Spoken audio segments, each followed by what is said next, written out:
So obviously this video is going to be filled with red flags, which is why so many people are worked up over it. Yeah. On November 24th, 2021, Trevor Jacob, while on his way to Mammoth Airport, claims he suffered an engine failure and had to bail out of his aircraft, which subsequently crashed into the Los Padres National Forest. However, many aviation YouTubers and other people in the aviation community has pointed out that there are a lot of red flags with this claim.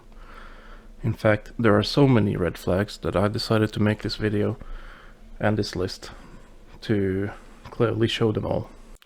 When he takes off from the airport, he immediately directs his aircraft towards the crash site instead of directly towards his destination. The fuel selector valve is seen dangling in the cockpit and not being properly secured. The fact that he's wearing a parachute on what is a normal routine flight is a red flag in itself. His microphone is not plugged in and he is shouting over the engine noise rather than having the microphone plugged in as he normally does in his other videos. Alright, we just went through 2,000 feet.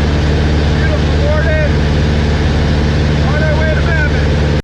Before the engine stalls, you can clearly tell that the door is already unlatched and slightly open. When Trevor jumps out of the airplane, you can see that the plane is clearly trimmed downwards instead of a regular level flight. Trevor is seen wearing a fire extinguisher strapped to one of his legs. The type of parachute Trevor is wearing is a skydiving parachute, which is different from the emergency parachute that aerobatics pilots or pilots in experimental aircraft would use. Trevor also claims to always be wearing a parachute, however when you watch his other videos this is not true. Trevor had recently bought the aircraft and the registration was still in the old owner's name and not in Trevor's name at the time of the incident.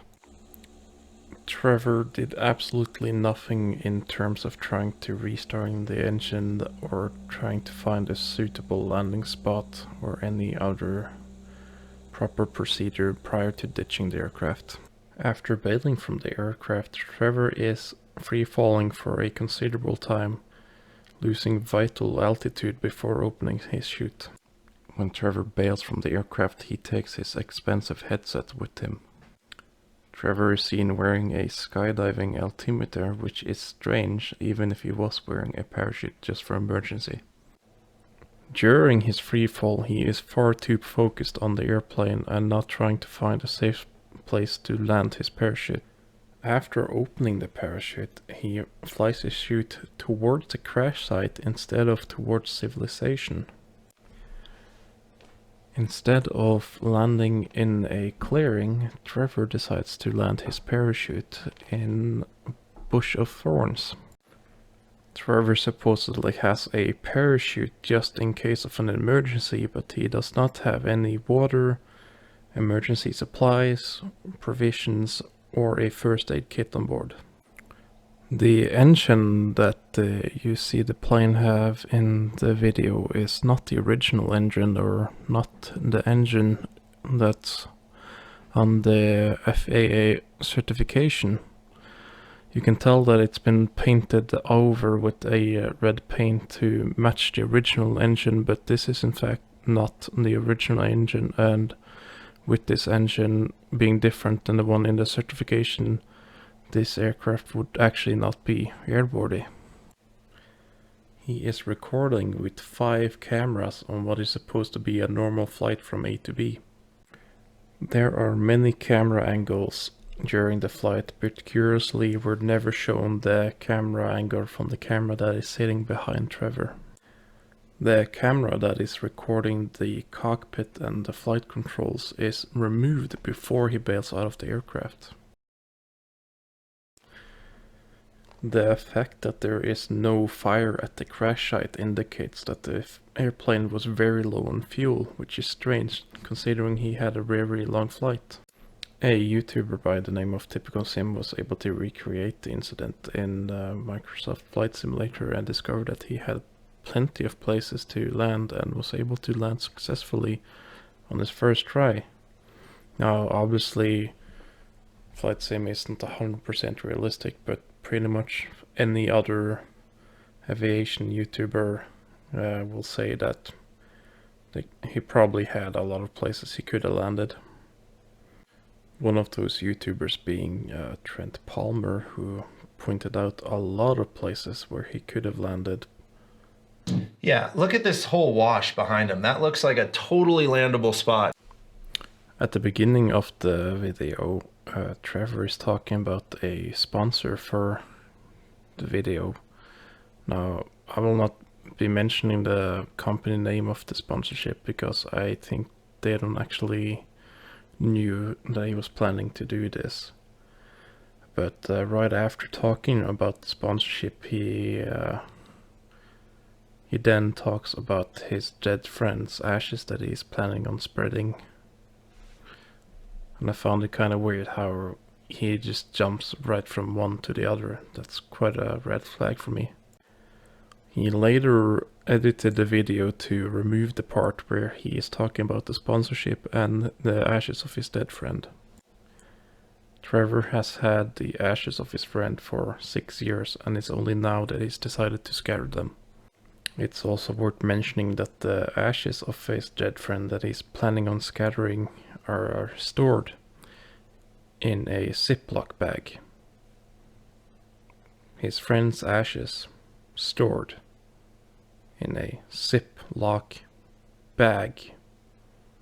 Not a small urn or like something appropriate. It's just a see-through Ziploc bag.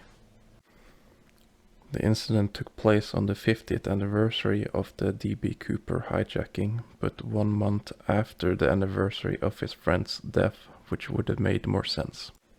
Trevor waited an entire month until he actually uploaded the video. The video was edited down from 17 minutes long to 12 minutes long.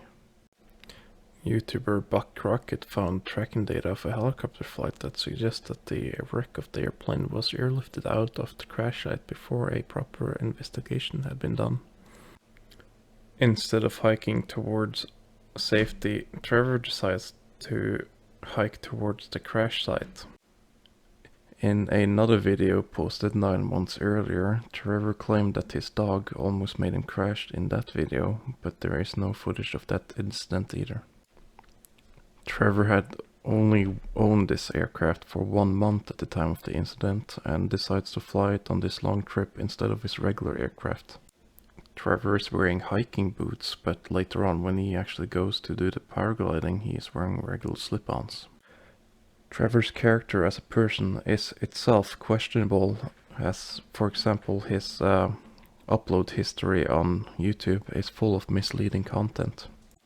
Trevor supposedly flew over and circled the crash site in his other plane a few days prior to the incident. When Trevor bought the aircraft, he mentions to the previous owner that he was planning to do something special. This last one isn't really a red flag, I just thought it was kind of funny, but if you Google the company name that owns the helicopter that airlifted out the wreck, the first thing you'll see is a picture of Trevor's aircraft.